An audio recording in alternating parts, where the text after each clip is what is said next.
Good evening and welcome back to blackdoctor.org. I am your host, Dr. Renee. And if you haven't been with us for the last few weeks, October is Allergy Appreciation Month. So we have been talking about specifically food allergies because those are the most severe usually, all month long. So if you haven't seen, you can go back and watch the other episodes. But tonight is going to be great. I need you guys to do me one favor. I need you to share this share this on Facebook, share this on YouTube, share this on LinkedIn, share, because I guarantee if you don't know somebody with food allergies, somebody you know knows somebody with food allergies. And tonight we have a really, really amazing couple who are doing amazing work in this space. And from the last few weeks, if you haven't been watching, we have learned, I think, what we already knew. Unfortunately, the Black community is left out of the conversation when it comes to food allergies. For some reason, they never think about Black people having food allergies, but hello, we do. I'm one of them. So, so that is why it is so amazing the work that this couple has done, because they're Black, and they are speaking to our community and putting a light on the fact that we actually do have these problems as well. Also, I wrote a book, you guys, Mommy, I Can't Breathe. And you can go to mommyican'tbreathe.com and you can buy my book, or you can look it up on Google and buy it from any of the book retailers, Amazon, Google Books, Barnes & Noble, Books A Million, et cetera, et cetera. But my book is The Modern Guide to Navigate Allergies and Asthma. So I tell you a whole lot about my story, and then I give you a lot of great information about treatments and diagnosing asthma and all of that great stuff. And then I even give you some of the places that I eat, because I do eat out. So I can tell you some of the places that I find safe to eat. But I will bring on my guests, you guys. Here we go. Hi. Hello. How are you? So we have Thomas and Dina Silvera. And so, Thomas, please introduce your lovely wife. And then, Dina, you can introduce Thomas. Well, ladies and gentlemen, this is my lovely wife, Dina Hawthorne Silvera. I'd say we are a power couple together. Um, we have two boys, Sebastian, and one in our heart, Elijah Alabi. Um, we've come a long way from the very beginning, since day one of us meeting and until now, us basically taking tragedy to triumph, and the work that we're doing in the fight of creating lasting and impactful change. It's 6 o'clock. Creating lasting and impactful change in honor of our son Elijah Alabi, who had passed away on November 3rd of 2017. And from that point, my wife and I, even in our grief, we're still pushing forward. And I will hand this over to Dina, and and you can share with everyone. Hello, my name is Dina Hawthorne Silvera. Thomas Silvera, my lovely husband. He took this on. It's like our baby, and it's growing, and so proud of the work that he continues to do from the very beginning. I even had to remind him to stop and take care of himself and regroup, because that's also needed and healthy. We are no good to anyone if we can't take care of ourselves, right? He also has asthma and food allergies too. So, I'm like, I don't want you to exacerbate and like work yourself up. But he's been such a great leader here at the Elijah Alabi Foundation. And we work really well together, great partners. Wouldn't ask for a better team. Awesome. So you guys, I have to tell you how I met them. I did a blog post about somebody who had food allergies. Their son had no idea who they were. I just saw it on the news and was like, oh my God. And so I did a blog post, and I think I must have shared that I did the blog post on my Instagram, because Dina sent me a DM and I'm like, who is this person? I go, oh my God, it's the mother. And I told my sister, I was like, oh my God, she saw my blog post. Yeah. And so that is how I ended up kind of connecting with them, is because she sent me that message. And I was like, oh, And I said, well, and so I knew I was doing this. I said, let me see if they would come and talk about it, because I think it's so important for people to understand how severe food allergies can be. Because a lot of people, and I know you've experienced this, where they're like, oh, it's no big deal, their food is sitting right next to, it's no big deal. No, but it is a big deal.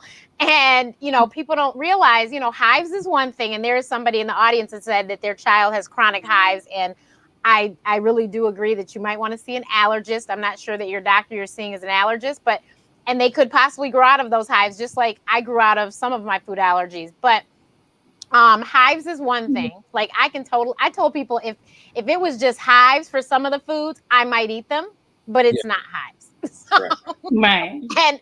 and because unfortunately I have experienced an allergic reaction, and it's never gotten so bad. I've never had to epi, or I've never had to do that, thank God. But it has gotten bad enough where another person, if it happened to them, they probably wouldn't have went to the ER. But because of my medical background, I was like, I'll be okay. Let me take some Benadryl.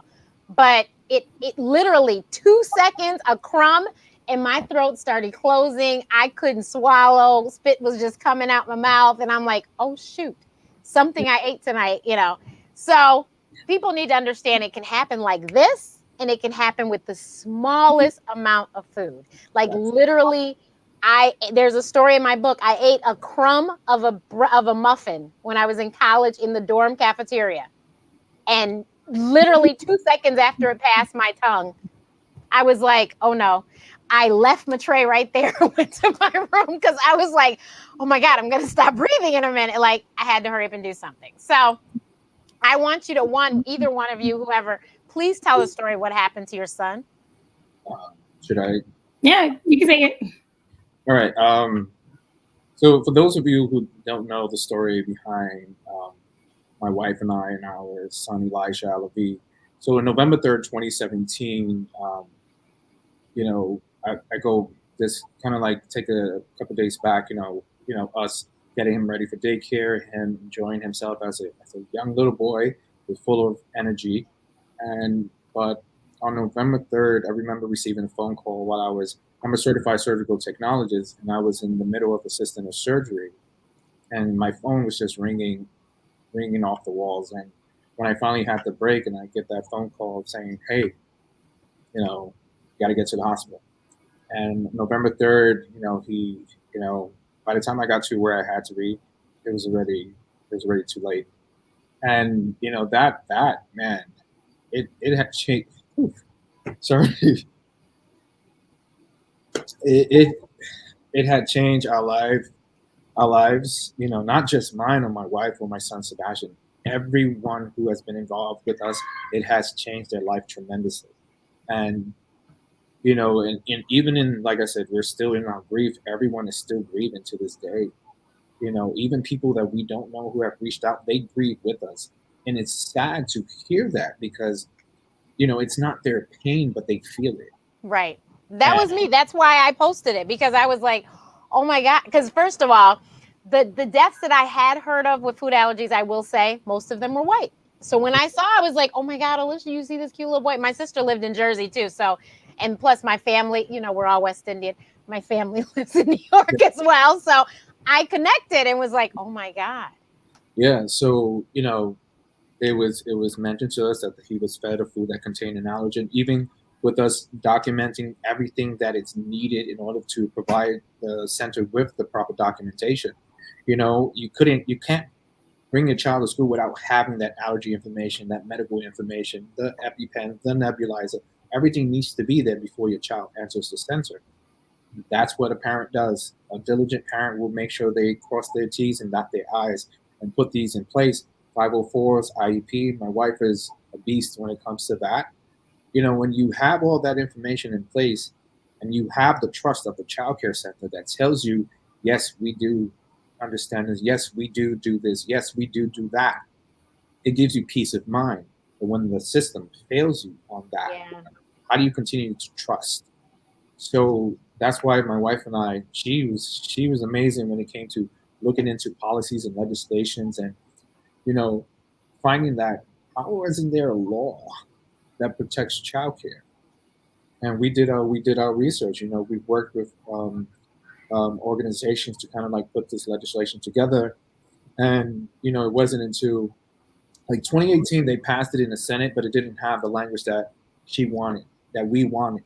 So we worked closely with Senator Brian Benjamin at the time, who is now Lieutenant Governor of New York, and Assemblyman Al Taylor.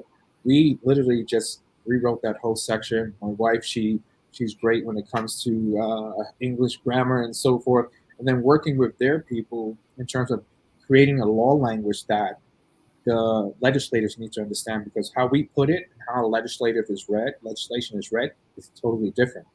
So Right. once we got that and it started moving and getting passed unanimously through these systems, we knew that Elijah's life was not, he did not die in vain.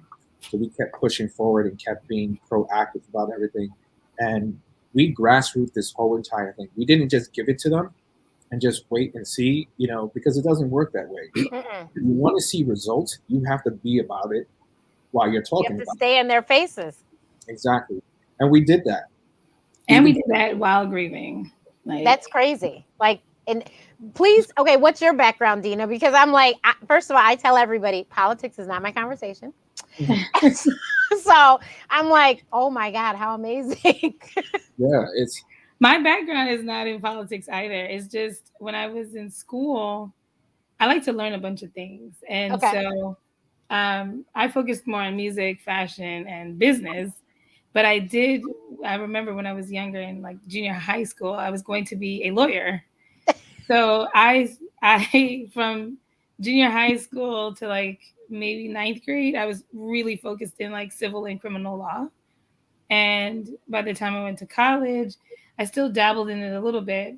And then I realized if you're going to be a good lawyer, you have to try a lot of cases, even the ones you don't want. And Right. I just said, can't do that. Even though I knew there were different types of lawyers, like music lawyer, people who deal Yeah. with music and yeah, but corporate. No, I really wanted to deal with like the defendant and plaintiff and like Right. really in the crux of like criminal law. Uh, so that lends its hands with politics, a little bit in terms of like the language being very, very specific. And I like to research. I'm a big researcher. I got my master's degree in special education. So they Okay. call it the science of education. yeah, Um, and, as a mandated reporter for schools where there are kids who, can speak to you and engage with you, um, I'm a big person on understanding what I can do legally. Hmm. Uh, very, very important. I read this book and it made me love history. And because of that, I started to always pay attention to law and how things are created because it determines what you can and cannot do, essentially. Exactly. And I knew that when this happened, I knew I wanted to do something. I knew that something had to be done. And I knew that the country that I lived in wasn't going to listen to me unless legally they should, if that makes Very sense. true. No, that makes perfect sense. So I got back into that mind mode of research, before I start shouting and yelling, how will they care if I'm not shouting and yelling about something that aligns with the laws that they have in place? Right. So to my actual surprise, because I think maybe this is the first time I'm talking about this, initially when I started this process, when I started to look into things, I didn't look into it thinking one did not exist. I wanted to find the language so that I can defend what happened, so I can get some justification, like some justice Yes. behind everything that happened to my family. Um, we were already going to find ways to work with our community to bring awareness to food allergies when our children, when my son was alive. Anyway, because both of our children have food allergies, myself and Thomas included. So I was going to do this anyway.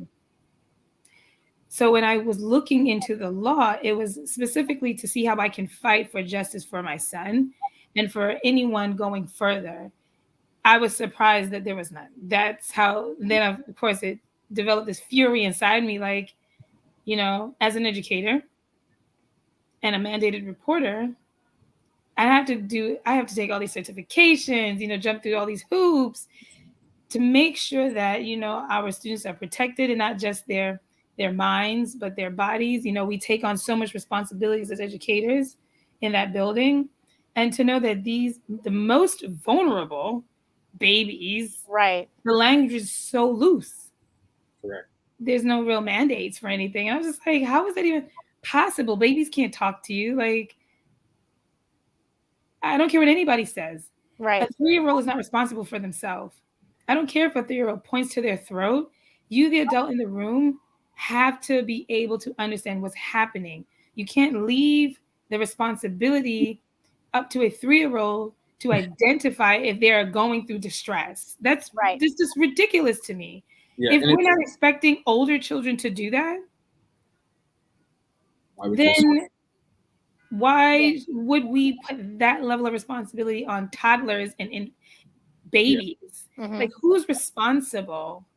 And I was reading this case that happened, I don't remember the state, where a baby passed away in a beanbag.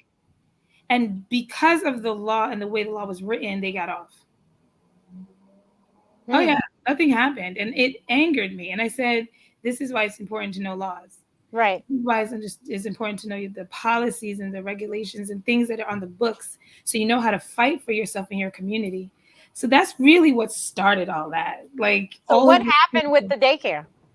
So we can but talk so much about in terms of that based on litigation. Okay. The center is closed down. You can actually Google it. The center is closed down, so it no longer exists in that area. But with the work that we have been doing with the legislation, New York has taken like full precedence of how to push this legislation and how to make it work. We had a press conference with Lieutenant Governor Brian Benjamin, with the Commissioner of Office of Children and Family Services, Sheila Poole, and other elected officials that were there to basically, hey, Elijah's Law is finally in full effect. We passed the law in 2019, signed by Cuomo in 2019 of September.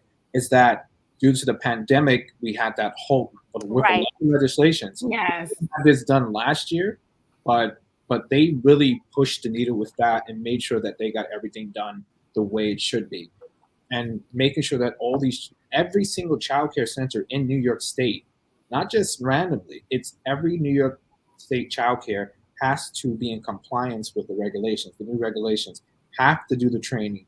I posted recently that over 23,000 people have already taken that. That's just the beginning, Right. and it's emotional to see that, because I'm like, it hurts at the same time, because I'm like, this is not where my wife and I, my family, or anyone should be in. And Mm-hmm. this is what we shouldn't be doing.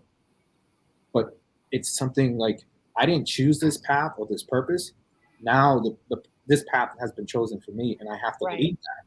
And I was like, Yeah. about my son Elijah, of the life that he would have led, and think about the path that we're taking, that I'm taking, that this is his path. So like, everything that I'm doing, like I'm currently about to finish grad school in public health.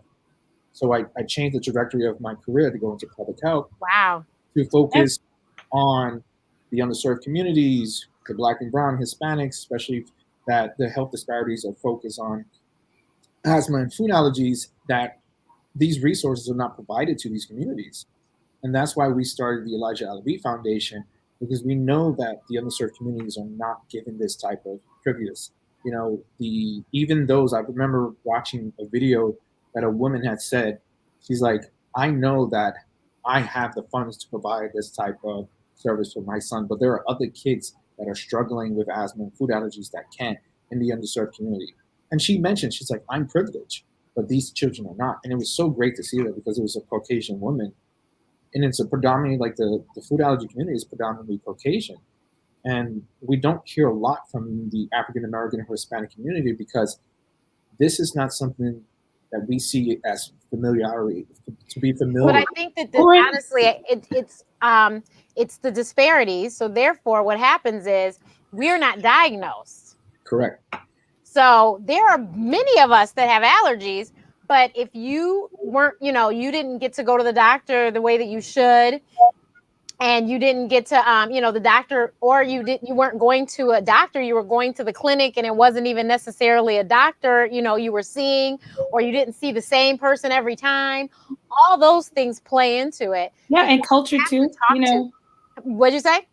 Culture. I Yeah, think a lot of us, I say all of us, maybe Black and other different ethnic groups and races and ethnicities and such, but our cultures plays a huge part in how we navigate our health and yeah, access it as well. And um, I remember, for years growing up, I would go to the doctor, but I didn't know that there was a thing called an allergist. right. And that, You know what I but mean? Like, you'd be and amazed how pediatricians many were people have not asthma who don't know that. right. And And so don't it's know like that that's probably, besides, oh, and also a pulmonologist. And I talk Correct. that about that in my too. book as well. Pulmonologists and allergists, if you have asthma, those are the two Two physicians you want people, to see. And right? I am a doctor, and I tell you, my internal medicine friends are amazing, but they don't have to go to the extra, conferences to hear about all the latest and greatest. And my mom was a respiratory therapist, so she went to those conferences, even though she wasn't a doctor. She went to those conferences because of her job, so she knew that information. Plus, I had an allergist. Yeah. So Right. And so, like, I don't think we, as a community, understand that there's a difference. Like, you're going to your pediatrician, you're going to your primary care doctor. Like there are doctors who specializes in certain things. I did not know. I wasn't diagnosed with asthma until I was in my 30s. But for okay, years when I was younger, I knew I had to adjust my body, right? Even with food allergies too. Like, it was just, oh, you would hear people say, like, don't eat that. She can't have that. They don't explain why. And even why? if you try to explain, like, something's happening with my throat or I feel itchy, then just don't eat it, right? We don't know that this thing can get worse. We don't know that there's a doctor that you can specifically see. And I remember going to the doctor when I was younger and describing how I would feel when I eat certain foods. And they're like, well, just avoid it. And I'm serious. Like, so if you're going to the doctor with your parents and you have a doctor that just says, well, just avoid foods that makes you feel like that, they don't tell you to go to an allergist. Like, you know what? Let me refer you to an allergist. That doesn't happen. And I will even go further and say, when I had my son Sebastian, it took, I think it was, I was speaking to my gynecologist about my son, and she was the one that told me to take him to an allergist.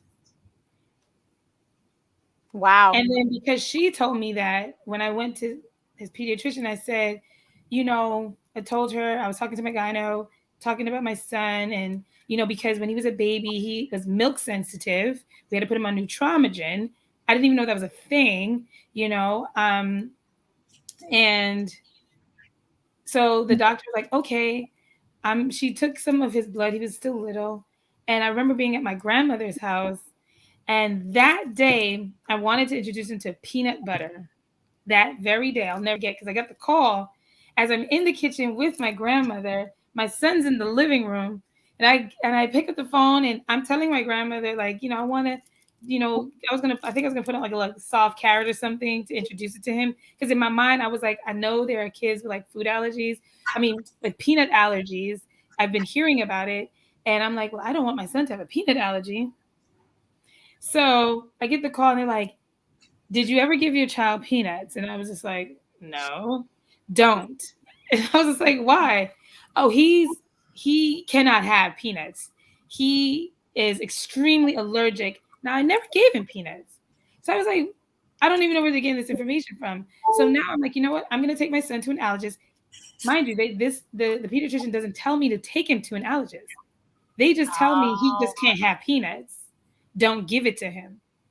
I take him to an allergist, and then there's a list of things he really can't have. And on that list is casein. I think it's casein. casein. Yeah, Yes. casein. Now, I didn't know that casein was milk. Yeah. I didn't know that. I really didn't. So I just see this ingredient on there. Fast forward, I have my son Eli. I go to the store, I buy vegan cheese, and it has casein in it. Needless to say, they both ended up in the hospital. And I'm scratching my head for the life of me. I can't figure out why. Thomas, he reads the ingredients. He's like, there's casein in it. And I was like, okay. And he's like, that's milk. What? Like, I Yeah, didn't know there's that. a whole like Yeah, dictionary I swear you need to learn when it comes to So food at this allergies point, because they will put all sorts of things and you don't know that that actually is from this and that's from or they this. use a Latin term for certain words. yeah, Like, for me, and it's almonds. Okay. And when they use a Latin term instead of almonds, I don't know the Latin term for almonds. So I put it on my hair and my scalp is on fire and I'm breaking out. And I'm like, Oh why? no. And so it's stuff like that this constant education is needed that's why in our space when it comes to understanding, like, this is why we need to explain to our community and talk to the people and say, hey, listen, going to your primary care physician is nice, going to the pediatrician is great. However, if your pediatrician says to you, have your child avoid certain foods, or it's not asthma, it's respiratory, whatever, take them to a specialist because that's what they specialize in and they can help you. Because had I not taken my son to an allergist, I would have probably continued to give him vegan foods. They would continue to have reactions. And I'm over here scratching my head trying to figure out what's You don't going know what's on, going on. Yeah. not fully getting it, not realizing dairy, there's an umbrella, dairy is an umbrella term. And then under dairy, there's a whole list of terms, whey, you know, all these other things that you just don't realize is milk. I can't tell you. There are people that say things like,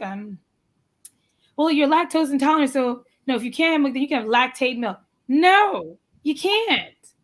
no, You can't do that. it's like Lactose intolerant and milk allergy are two totally Totally different different things. things. yeah, And it's so, like, it's this different. constant educating in our community that really needs to happen around the way that we were raised and things that we were taught and how to talk about our health. And that it's okay. Like, it's okay to have food allergies. Mhm. Now we need to know how to live with it in a healthy way. Right. And yes, they're innovative and new things coming down the pipe, but until we see those changes, we have to know how we can live healthy lives with this condition. Because yes, you have the mild and you have the extreme, and the extreme is you die. And to know that you can die from a carrot, a cucumber, a tomato, spinach, eggs, you know, any food. Like, you tell people, like, let's enjoy food, and then someone eat a strawberry, and that's it. You're like, well, Uh-oh. injured now. Like, Yeah. Yeah, I it's try funny to to explain that. like educate everyone. It's like, um, especially in the childcare system, you have parents that was like that will have their children only send them to school with a Benadryl, or yeah, his hives are always the same. But I'm always stressing, every reaction is not going to be the same reaction. Hmm. So you're going to have either a mild reaction, you're going to have and the next reaction could be an anaphylaxis because your son had these three reactions simultaneously, not simultaneously, but similar all times of ingesting this allergen. That doesn't mean that fourth time is going to be the same. It can be different. And I'm always stressing that allergies is not just hives on the skin. It affects multiple body systems. It can be internal, it's affecting the gastro, affecting the respiratory, the cardiovascular. There's so many factors that go into it, especially you're dealing with little kids. These are the things you have to be so mindful of, when you're educating. And that's why it's like with our foundation, we partner with Belay. They're amazing. We built a training educational platform, both in person and online. And we've trained people throughout the US and also online. We're building that platform because we want them to understand the severity that comes from it. You know, we look at a lot of the infographics and everything are out there. Carry two EpiPens, we know that. Right. Especially during the Halloween times, read labels, be mindful, don't get candies that get this trick or trinket. But there's this, we really have to kind of like up that communication a little bit bigger to a broader community. That because when we're constantly going in the same circle, talking to the same community over and over, it's great. But what about those? And that's why we push, like, you have organizations like FAIR, AAFA, Asthma and Allergy Network. All these organizations are pushing through this barrier of the communication that we have to reach a demographic of people that don't know this. And it's not just the schools. We have to go to the restaurants, the businesses, wherever you are, and look at a different way to just to create that awareness. And I think the main point is to focus on the educational factors of that in the schools, working with medical professionals in the community, certain communities, with their local community centers, their clinics, and so forth, bring that information there so they can provide the resources to those communities, and especially help them find where the most affordable, where their insurance can actually cover the cost. Right. Because we know socioeconomical factors play a big role when it comes to that.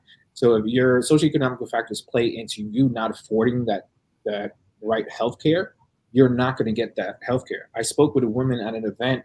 She had 3 kids with multiple food allergies. She only told the school that one of the kids had food allergies because she couldn't afford an additional 4 more EpiPens for the other 2 kids. Wow. And they allowed her to keep one at the school and one at home. And I had to plead with her. I was like, this is a ticking time bomb. And I was like, and she stressed that the nurse is not always there. And it just scared me to death. And I was like, okay, this is what you need to do. You need to talk to your allergist, talk to them about, the EpiPens are expensive. And actually, if you don't make enough money, you can't cover that cost of an EpiPen. Whether Mhm. your insurance, even if it's $50 or $25, if you don't make that much money, you That's a lot. it's still a lot of money. So she was able to get additional EpiPens for each of her kids, like a set each, and pay only $6 for a total. Because she actually spoke with her doctor, they were able to get her a generic brand, which was a more affordable, where her insurance can cover that. You can have affordable healthcare. That doesn't mean it's going to cover the full cost of certain Right. medications. Right. So, I was happy to hear that she made that connection, and then she's, been looking into other resources that can help her with her kids and her allergies. They never heard about safe foods. It was always they had rice. It was like rice and broccoli all the time for her kids, because you have one that had 8 allergies, another one that had 6, another one that had 10, and she didn't know what to do. So it was like, when you're in the communities, this is the type of information we have to provide to them. Right. We can do all the marketing via social media, via internet, do PSAs. It was like, but is it really reaching the people we Yeah, I want? like to be Hands hands-on on. in Yeah. the community, and also I like to remind people culturally, a lot of cultures we connect over food. This is true, especially West Indian Food is culture traditional. and Black people, Black American soul food, and yep. Like uh I was reading a blog somewhere, and there was it was an Asian family, and they struggled because they had a child. They just happened to have the one child with food allergies. They could have cabbage or something, and it just became a strain on the family because now what does dinner time look like Right. when we're so used to using this specific ingredient? Right. um and then you know hoping that your family understands, like, I mean, yes, I would love to have cabbage, but however, my kid can die, so there's Right. no cabbage. you know like, it's the same with, I hear this war with like peanuts all the time, and we know there's obviously more than peanut allergies, but when I'll hear like a parent complain about wanting specific foods for their kids in school and stuff like that, and I'm like, Yep. it's interesting. I'm like, I would hope that at some point we'll get to a place in life where we don't have to wait for it to touch our doorstep to care. Care. Yeah. Exactly. I'm like, do you it's okay if your son or daughter doesn't have that cookie or that sandwich. Like, there are alternative ways that you can make that.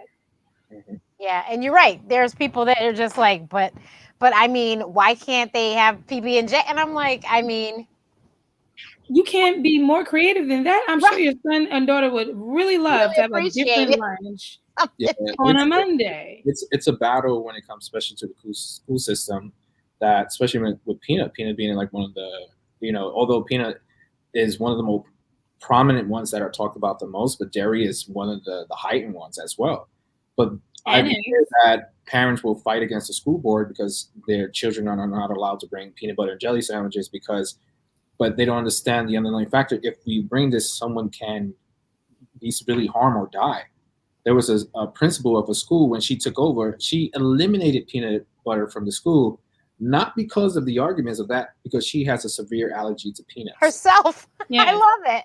So she was like, I had to do that because peanut butter was everywhere. And that's another thing I always focus on is like when you with kids in school, the some of the paints and oils and things that they mess with have these food ingredients, these food additives in them, like peanut oil being one of them. Even in the paint that they use for school, they can have peanut oil in the paint, which is it's crazy to actually see that. Or even like which we learned the hard way. I did, where and like when we talk about, let me be very honest. Like when I had my son, when I was pregnant, food allergy is not on my mind. I didn't grow up, and I would used to tell Thomas like I just can't eat this. And he would say to me, "You need to go see the allergist." And I'm like, I'm fine. I just don't eat them. Just Right. avoid certain things. And when I was breastfeeding, and my son looked like he was like there was like an exorcism going on, because it was just like the milk was just shooting out of his mouth, like coming out of his nose, like it smelled awful. And I'm like, what in the world? And they're like, well, it's something you eating that's making his stomach sensitive. And I'm still not understanding, and only to find out they test him and they're like, oh, he can't milk, whatever you're eating. And I'm like, well, I can't have milk myself. Like now I wasn't as sensitive, I'm more intolerant, where they are more food allergic to it. So I'm like, oh, okay, maybe I had like a cake or a muffin that maybe had an ingredient in it that I would eat, because I can't drink milk. I can't have ice cream. Like I can't do those things. So I was like, oh, so I can't have cookies. I can't have cupcakes. Man, this is insane. And then when my other son was born, one couldn't have. It would be, I think. So Eli could. So Sebastian can have berries, but Eli couldn't have berries. Like Sebastian at the time, he was sensitive to peaches, but Eli could eat the peaches. Like it was just like, so we can have none of these things in the house. So all of the things that I like to eat, he likes to eat. It was just nope, can't have none of those things in the house. Yeah. And it was just so when I speak to people, I get it. I do. I 100% understand. Like, you start thinking of like, okay, so what am I going to cook? Like, you start to have to be a little bit more creative. And then, I have family members that would say, well, since they can't have dairy, can we just take the cheese off the pizza? No.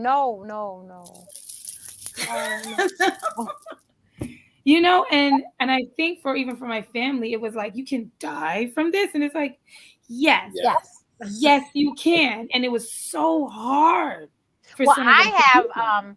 I'm allergic to the smell of seafood cooking. Plus I can't eat it. So, especially my West Indian family, my mom's, we got Black Southerners and we got West Indians. They like to have fish fry, seafood. Right. Exactly. So, but they, my grandparents, God bless them all, may they rest all in peace. They, I'm 45, so they had to learn and they figured it out, and I'm still here and I didn't miss any family functions. And, we figured out what had to be done, as either Renee has to sit outside or we got to finish before she gets here and air out the house. You know what I mean? But like I said, I'm still here. So, thankfully, everyone understood. And I'm the only one, like, of my cousins. Wow. It's just me. Like, nobody. Too. Like right. And I have a sister, and she's not allergic to a thing. And my parents, everything is in the house. This Renee, you can't eat that. Don't touch that. Can't eat that. My mother would make 2 meals. She would make a meal for the 3 of them and a meal for Renee. And as a matter of fact, because I'm actually with my parents now, my sister's a chef and she made fish last night. So Renee ordered Chipotle. You got to do it. And so I didn't grow up with them depriving themselves of anything. Now, the funniest thing is, because I have my own place, and my place has none of my allergens in it, because why would it, right? Right. So my mom comes and she brings her nuts because that's what she likes to snack on. And I'm like, are you serious? In my house? This is my domain. Right. Like, this is my place. Oh, Renee. And so I'm like, fine. So then they left. And do you know, I found a shell on the floor. I said, ma'am, are you trying to kill me? I live alone. She's like, Oh my god. right. I was like, mother, Wow. right. Wow. But, and she didn't do it on purpose, but Right, yeah. but yeah, so yeah, they, like I said, in my house, I don't have anything like that. But then when I go to my sister's place and my parents, it's different. But Yeah. And I'm with good. children, it's that challenge is like birthday parties, right? Yes, Hanging out with other children. yes, This constant need to educate the parents and everybody around. And I mean, our families have done better to come along and this, because what else are you gonna do? I mean, it's just what it is. right, And then don't add. And I always say, if your child has asthma and food allergies and their anaphylaxis, oh, forget it. I mean, yeah, you as a parent with a little one, you're in and out of the hospital like at this right, point, hmm, because it's like the one thing is tripping up the other one, and is causing it's like this is causing two reactions to happen at the right, same time, Yeah. and it's like both are both a issue of the breathing, yeah, It was it's like just me a lot. growing up. Like me growing up, I have asthma and food allergies, and have the eosinophilic reaction because with the asthma. Wait, I have to say this. I was like, what happened? I wasn't ignorant to food allergies or how. So being married to this man really opened up like my understanding of the severities of food allergies. Story time. So I was out with my mom and she had a friend. We are in Brooklyn. He orders seafood. He eats the seafood in the car. Now he's touching stuff in the car. We drive from Brooklyn all the way to Harlem. Now I know that he has seafood allergies, but I don't eat seafood like that, so we've never right, had to have these issues with each other. It just so happens that as my mom is dropping me off back home in Harlem with her friend, he happens to be in the supermarket. And we happened to stop because my mom friend wanted to grab something to drink in the supermarket. So he goes to the supermarket, he's on his way out, he touches the handle of the car door, gets in the car. I'm sitting in there. I see Thomas. I'm like, hey, Thomas. And he's like, hey. So he comes on over, opens the door, gets in the car. Immediately, he's like, so oh my gosh, the wind, he's like, turn down the window. Remember, he has asthma too. So right. he No, the I window get down, it. he goes, is it me? So he's trying to be, nice, I guess. But I'm looking at him in distress. I'm like, are you okay? And he's like, no, I'm not okay. I'm not fine. Right, no We're need to almost there, lie. though. We're almost there. So it's nighttime. We get inside the house, and he's like, I need my pump. Like, he's like, I think I still need my pump. He has like the nebulizer thing Yes, going and all this stuff. And I'm looking at him like, oh my gosh, you're breaking out. Like he has like hives everywhere now. I think we went to the hospital at some point. Yeah, Yeah, we did. we eventually had to go. I felt so bad. And he was like, so I didn't dawn on me. I was like, he's like, what was in the car? Did you touch any? I was like, I said, now I forgot that my mom's friend had seafood. right, He been had this. This was in Brooklyn. right, So when he's asking me, I'm like, that dinner been finished a long time ago. right. We drove all the way to Harlem. So I didn't even realize that it was like not just like he has to It's put it in his contact. mouth. Yep. It's the contact, and then on top of that, the air. I didn't know those two things was a thing. And so then fast forward, we have our son Ela, and it's the same for him. Like, um, I think I was making this is how we found out he couldn't have eggs. I think I was making scrambled eggs, Mm-hmm. and Sebastian is not sensitive by air, but Ela is. And I didn't know, it brought me back to what happened with him. I was like, oh my goodness, like, wow, like, are the enzymes in the air? And he's like, yeah. And then we had to use the EpiPen on him, twice, unfortunately, which is really pretty scary. But, This was that was the learning process with us having the boys. yeah, we were just like with the berries. It was orange. I gave Sebastian blueberries. I thought he can have blueberries, and then he started turning blue, and I was just like, "What's going on?" And he's like, "Give him the EpiPen," and I was like, "What?" And he's like, "Yes," and I'm like, "Okay." And we do it, and then it's like, "Oh my gosh!" It's like the worst thing you do to the kid because it's painful. Right. Um, That is a serious needle. Oh yeah. Oh yeah. And so I'm like, I felt so bad. And then he has asthma, like, he has asthma too. It's like the respiratory issue thing going. So we would always be in the hospital for like days with him. That's why we became so diligent and like vigilant with Elijah and Sebastian. Like everywhere they went, from whether it was a play date, family, Right. Oh, I school, was like hovering. Like, you would think like we were the FBI and CIA with them. It was which is crazy. why which is why the foundation is what it is today, because I'm like, we did everything as parents to protect our boys. They didn't live in a bubble. Right. We communicated and we educated people, and they were safe. And you know when you send your kids to school, you're trusting that they know what to do in a crisis. And I guess I wouldn't say, if it didn't happen to me, it happened to another parent, I would say the same thing. Like, you are trusting the people with your precious gems.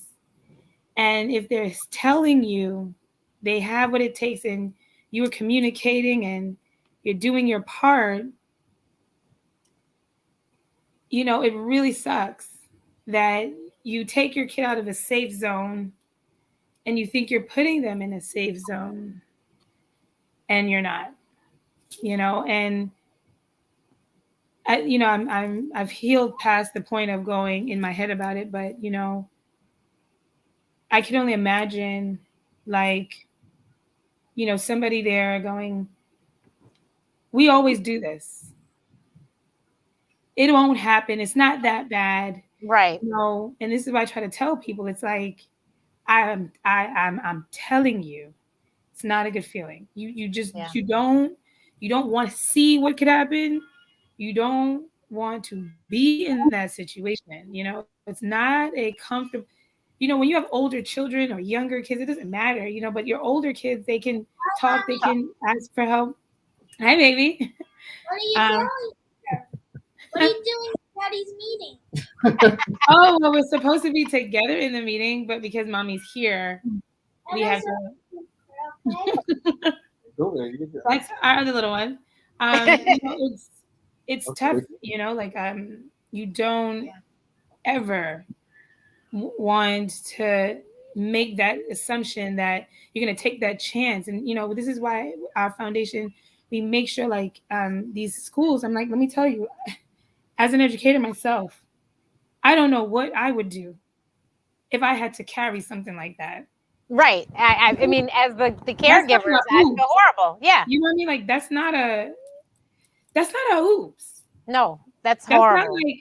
like the kid getting cut and having a Band-Aid, like, Right. how do you even live with yourself? Exactly. I'd feel terrible. And that's why it's like, that's why with my wife and I outside the foundation, we're pushing for legislation in other states so we can provide this type of protection. Yeah, I was going to say, I think you guys are taking this across the country so that it won't be just New York that's safe. It'll be everywhere. Yeah. Correct. I wanted to show, I want to give you guys a little teaser. My sister and I, for the audience, we actually have been working with FAIR, Food Allergy Research Education. If you've never heard of FAIR, they are amazing, and they do a whole lot in this space. They have been they have been working with us. My sister is a trained chef. She's Chef Alicia Nicole, aka Foodie Engineer, and she was trained in New York City at I'm always gonna mess it, ICE, International Culinary Education. That's the name of the school, in the Time Warner Building. And because she was my younger sister, she obviously grew up with food allergies because of me. My sister's not allergic to anything, but she because I would visit her and I need to eat, and she likes to cook, she knew how to make things so that I could eat them. Nice. So we have done a whole bunch of videos to give you guys foods that have a lot of the they're like, I won't say they're top, because I'm actually top 8 plus. They're not all of them, but there are a lot of them allergen free. And we tell you which ones in each video. And but we did dinner, we did breakfast, we did dessert. Amazing. So dessert. I just want to give you guys a little teaser. And I hope you guys will follow FARE. Follow them on Facebook, like them on Facebook. Make sure you subscribe to their YouTube channel, which is FARE, F-A-R-E, and their logo's here on the screen. But here's the video. Hi, I'm Dr. Renee. This is my lovely younger sister, Chef Alicia Nicole. You see how little she is to it? I'm also allergic to chocolate. Don't let it burn. It's much thicker.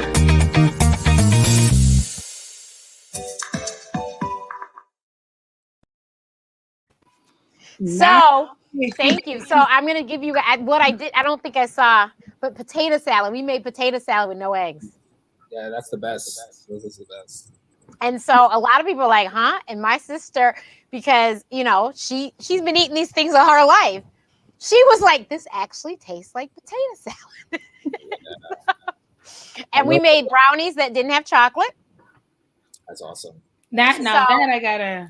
Yeah, so you guys have to tune in because we're gonna they're gonna release the videos shortly, and I think they're gonna do, you know, a few at a time or whatever. But make sure you follow FARE. You make sure you subscribe, hit the notification bell, all that great stuff, so that you'll know when these videos come out. And of course, if you follow me at Ask Dr. Renee, I will post and let you know when to watch the videos as well. But we're really excited because I know that, just like you said, you got to get creative, but people can still have. The other thing is, I like to eat good food that tastes good. Yes, this food has flavor and tastes good. I'm glad you said that. Yeah, you know, like I had French toast. I never knew French toast had eggs because I never had it with eggs. Yep. It is just a miracle that I never ordered it at a restaurant, but I didn't know French toast was dipped in egg until I might have been in my 20s or 30s. Because my dad never made it that way because I was allergic. Yeah. So, and even my sister, she ate it the same way I did. So I don't know if she even knew. So we made French toast in one of the videos because I like breakfast foods. We made pancakes. I was like, ooh. Yes, we made pancakes too. So yeah, I'm really excited for you guys to see these videos. And I mentioned in the videos, if you have foods that you want to figure out a substitute for, you should drop that in the comments and let us know, because then maybe we can figure out, or maybe we already have a solution, because I just recently lost a whole lot of weight, but I was a really much bigger girl. That's because I ate. I know how to eat. I know how to eat. That's another thing. I think people have a myth of, you know, like people with food allergies, we don't like eating food. It's like you said, no, they do. We do, and children are going to eat food. So it's really important. They're not going to starve. No, like it's important that you provide the alternatives. Like I know for me, still a biggest thing that a hurdle that I need to get over is the birthday party situations. Like it still gives me anxiety and stresses me out. But you know what? I'm going to tell you what my mom did. And I talked about it in the book. My mom, she would make me like a cupcake.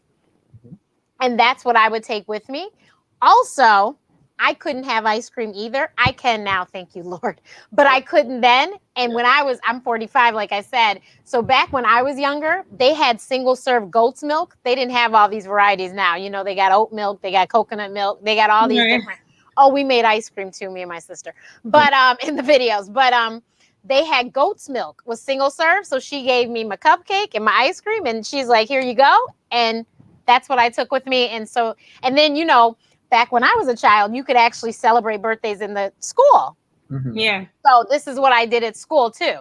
so that because I, like I said, I can't have chocolate. So I couldn't have a chocolate bar or whatever, chocolate ice cream cupcake they had. So my mom made mine and I took mine and I took my little ice cream and that was my little treat. So Yeah, that's exactly the way to do it. Like I've learned to cook so many different ways because of my son. Because right.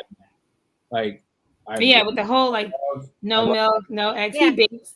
I don't bake. Yeah, I'm not the my mom that sister bakes. is the chef and I'm a baker. Yeah, I don't. But that's like I cook. I I don't bake. So I feel I want to learn to make, like desserts for my son.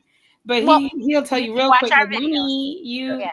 your cookies are not good. And I'm like, I know, I'm working on it. Right. I'm But working the on it. other thing is, and I know you guys are doing it, is your child can advocate for herself. Absolutely. Oh yeah. Oh, And he's so good. that is right. And that is another big thing that I was seeing, which is another reason why I wrote the book, is because I wanted parents to understand you need to talk to the children and they need to understand what'll happen. Yeah. What is, if something happens, let them know so they know, oh, like my thing was my throat would itch. I'm like, Mommy, my tongue is itching, my throat is itching. And then I knew, and they knew, something she had, she shouldn't have had. Yeah. So it's really big that you make sure that they can advocate for themselves, because I will tell you, and I talked about it before, it's in the book. My sister and I would travel with our dance group. Our dance, I danced competitively. I would travel with them without my parents. And I was like 12, 11, 13. But I knew, and my sister knew. And even if the adults didn't remember, because the both of us knew, I never had any problems. That's sweet. Right. And at the same time, I had to carry my nebulizer too, because at that time I was still taking treatments every day. So you can imagine food allergies, and she's carrying this medication that she has to take. Yeah, exactly. Wow. So that's why, I love, to everything you're saying, we're at a very interesting place now in the world where we can start communicating to parents early yeah, in our community, providing language, resource, tools, and support for this I will say illness, or that is continuing to grow. Like, right. maybe they had little bits here, maybe little bits there.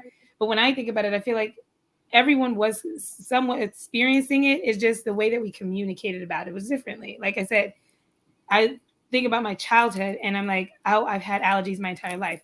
I remember I was a kid and I broke out all over my body, like all over my body. And I would always have these random reactions to things. And it was just, okay, let's avoid this, let's avoid that, let's not eat this, let's not eat that. So I was talking to my brothers and sisters once, and I was just like, I wonder if this is why we didn't really go to restaurants and stuff. Like, it must have been because, we all were so they call sensitive. Yeah. So just don't, because you don't know what's in the food when you go there, right? As opposed to when you're cooking the meals, you know what's in them. Jamaicans usually use the same ingredients for certain foods, Right. And I think about, like, man, imagine if I was allergic to fish. I don't know what they would have did, like, because Right. that was the staple, Yeah. So I get it. Like, now that what My we're doing. my grandmother lived in New York, and my uncle lives in New York, and my aunt and uncle, my aunt was she was a medical professional, and she understood my allergies. And so there was not a whole lot of places that I felt comfortable where I would just eat food. But West Indian households, they put the food down, you must You eat have the to eat food. it. Yep. Like, you don't have a choice. And so I knew this. And I didn't want to insult them by saying, what's this? But my aunt, may she rest in peace, she was amazing. I knew she knew what I was allergic to. So I knew when she served whatever she served me, I knew I'd be okay. And that's how I was introduced to oxtails, because I didn't ask any questions. I just ate. And it was so good. I was like, Auntie, what is this? This is so good. And so then I told my mom, like I said, my mom is actually from Detroit. My dad's from Antigua. And so I told my mom, I'm like, Mom, and my mom's a gourmet cook herself. So I was like, Mom, you have to find out what those are and how to make those, because that was so good. But it was at her house that I learned of a lot of West Indian dishes, because I knew that she knew without a shadow of a doubt what would happen to me if I had something I was allergic to, and she would make sure that I was okay. So whatever she gave me, I knew I'd be okay. And so I think that's where I had curry chicken for the first time. Like all these things I had at her house, and it was like, I go, oh my God, what is this? This is so good.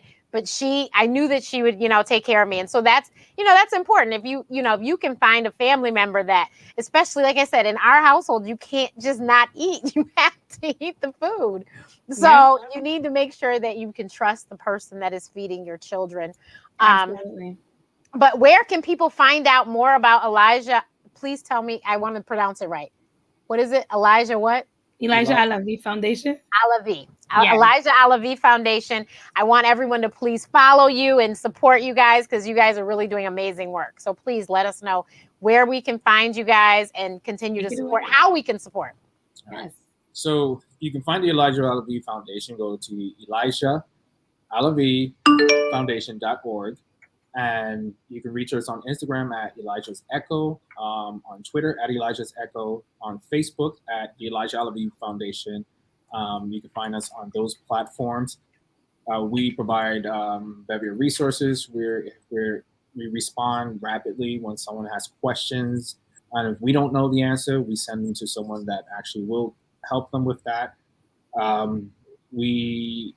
We do a lot in the community to create the awareness, and we want to create lasting and impactful change for especially young children, and create that empowerment and the encouragement where they can be their voice and be an advocate for themselves as they get older. And those are all the platforms that they can find on. Yes, and you could support us by not just donations, but also sharing the content that we do post. Like Dr. Renee says, you may not have allergies, but you might be surprised that there's somebody in your circle or somebody in your circle that may need this information. And also, today you might need it, and tomorrow you might. And so we ask that you share the information with other people, and stay engaged, ask questions, and let us know, if there's any one in your community that may need more resources or information. I know a lot of the times you don't see a lot of us in this space. We are here. We're not going anywhere. We keep abreast to all of the innovative things that are changing, all the information that's coming, and we want to make sure that our community has this information too, because we too are affected by food allergies and asthma. And I know that a lot of the times when we go to our healthcare providers, the clinics, the hospitals, there's not a lot of us that you're engaging with. And so I do know that there is maybe some level of distrust when it comes to people like us and our faces in this space, the credibility factor of like, well, can I trust you? Do you have information? What do you know? Is this real? And I can say yes, yes, yes, yes, and yes to all of those things. We are doing our best to change that narrative and that thinking in our community where you can trust our faces, and we are credible enough to provide you with information that not only will provide you with the supports that you need, but will keep your family safe. 7 o'clock. So follow us. Yes. Please follow them. Share. Like I said, somebody, and if you don't know somebody, somebody else knows somebody. So please share. Yeah. And we will see you guys again next week. I'll be back with another week of Allergy Appreciation Month. Yes. The last week, actually. And next week, I think I have another big surprise, but we shall see. But thank you so much. And actually, next week, I think I'm going to give away some books. So make sure you guys tune in. And thank you so much, everyone. Have a good night. Good night.